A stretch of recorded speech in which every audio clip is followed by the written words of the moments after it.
तर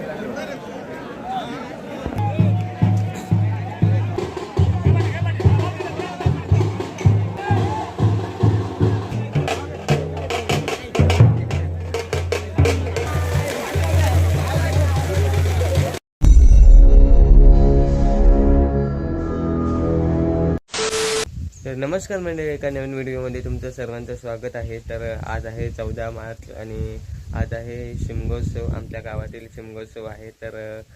तर आज सानेवरती जाणार आहे. तर आमच्या गावातील ज्या ठिकाणी साण आहे तर त्या सानेवरती पालखी वगैरे ठेवण्यात येते आणि खूप असं संपूर्ण गाव त्या सानेवरती जमा होतं आणि तिथे माड वगैरे जो काल रात्री आणला गेला तर तो माड उभा केला जातो आणि त्यानंतर होम तयार केला जातो आणि होम पेटवून त्याच्यामध्ये नारळ वगैरे फेकले जातात.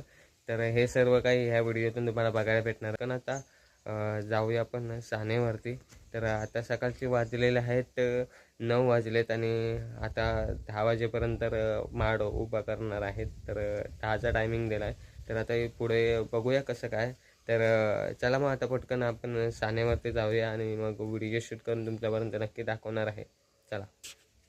तर बघू शकता आता हे सुरमाडाची होळी आहे. काल रात्री सुरमाडाची होळी आणली होती आणि त्यानंतर आता ही सुरमाडाची होळी आता उभी करणार आहे. तर आता या सुरमाडाला उभं करण्यासाठी जे काही रस्सी वगैरे बांधून पूर्ण आणि त्याचबरोबर जे काही लोखंडी पाईपाचे जे काही कैचे आहेत तर त्या देखील वापरून आता माडाला उभं करणार आहे.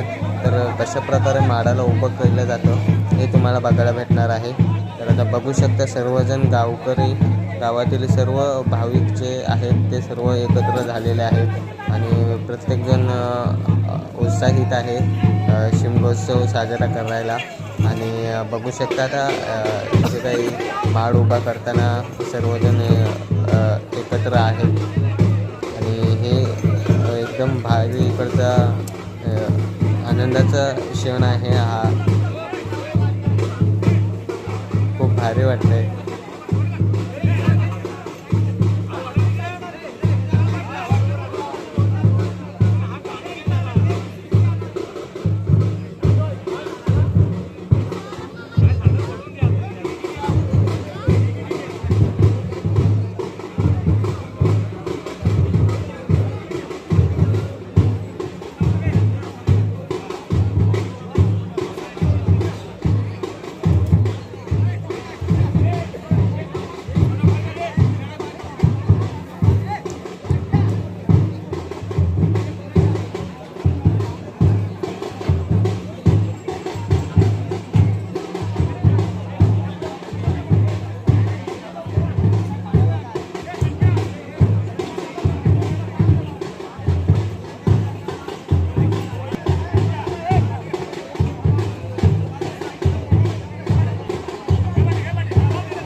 आणि सर्वात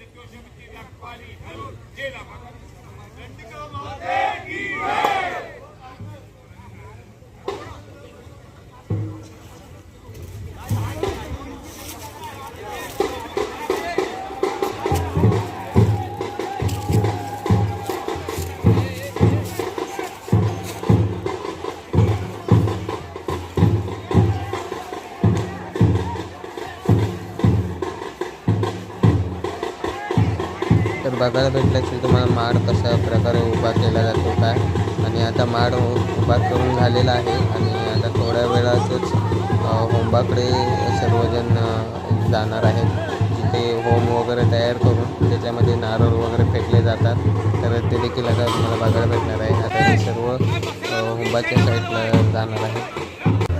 तर बघू शकता हा आहे होम तयार केलेला आहे.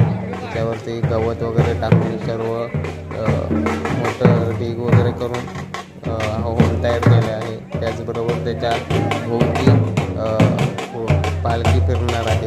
पालखी फेरे घेतल्यानंतर त्याला आग पेटवला जाणार आहे आणि त्याच्यानंतर त्याच्यामध्ये नारळ टाकले जाणार आहे.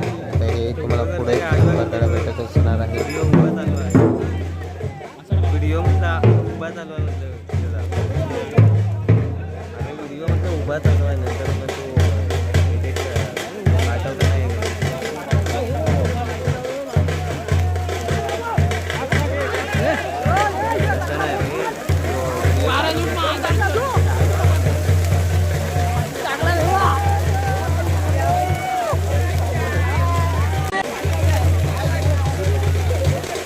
तर बघू शकता सर्व गावकरी जे होम पेटवलं आहे त्याच्यामध्ये नारळ फेकताना तुम्हाला बघायला भेटत असेल.